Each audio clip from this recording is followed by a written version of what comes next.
Welcome to another episode of Wisdom from a Homeschool Mom for Every Mom.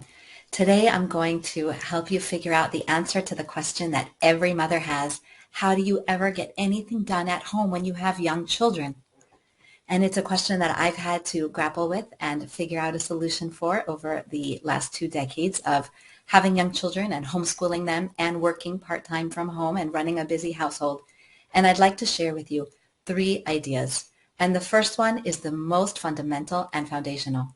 Most of the time when we have things that we need to get done at home, whether it's a phone call that we must make or dinner that we have to put up or a job that we need to just do work on, we usually say to our children, give me 10 minutes to make my phone call. Give me 10 minutes to do my work, and then I'll play a game with you, and then I'll read you a story, and then I'll take you to the park. Just go off and play quietly for 10 minutes while I do my work, and then I will be here for you. And I'm going to suggest that we flip the script. And instead of first trying to take time to do our work and then giving them attention, we first give them attention and then take time to do our work. So you would first get down on the floor and play with them and read them stories and give them a snack. And after they are satiated with your attention and after they're feeling full and happy, then we can say, now go off and play with Legos for 10 minutes while I make a phone call.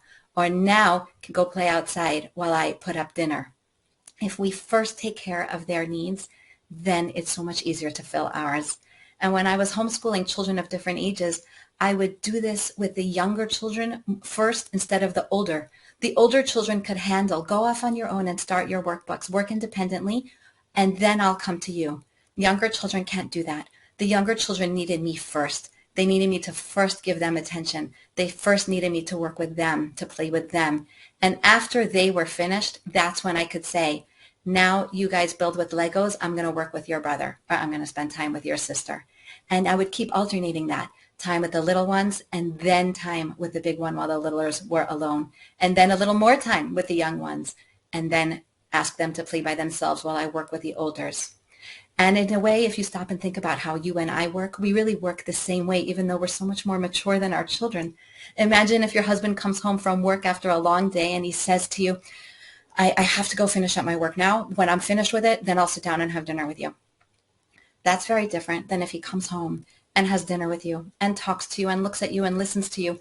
And after dinner says, I didn't finish all my work today. I have to go work a little bit more tonight. Is it all right if I go off and do that? At that point, we feel gracious. We feel happy and able to say, yes, go take care of your work because we've been heard, we've been seen, we've had our attention paid to us. And our children are even more. They need us. And so we first fill them up and then take time for yourself and do that as many times as you need to throughout the day. The other thing to keep in mind is that you can always bring your children in with you when you do your work. Not necessarily all your work, obviously, but household work. Give them a peeler and a carrot and let them attack that carrot while you're making dinner. Give them a dusting cloth and let them walk around the house while you're dusting or doing whatever you're doing. When I had little children, 2, 3, 4-year-olds, I would always have battery-operated vacuum cleaners in the house so that they could, it was, their height and their weight, and they were able to push them around and work with me and help do what I need to do. There's a lot of things in the kitchen that your children can touch and can help you with. And so give them work to do. When you're doing laundry, give that 2-year-old the clothing. As you bend down and take a sock out of the washing machine, give it to him to put in the dryer and do it. And you're right, it's going to take you longer that way, but it'll really be shorter than having to be interrupted all the time because he's not letting you do laundry. And very quickly, before you know it, he's actually going to be able to really be a help. He'll be that kid who's dragging the step stool over to reach into the washing machine to empty it all to the dryer without you having to do a thing because he's been part of your work and he's been helping you. And last but not least, it is true that when you have young children, we do need to set our expectations a little bit lower. They need a present mother. They need us. They don't need to have a 3-course dinner. They don't even need to have beds that are made or floors that are vacuumed every day.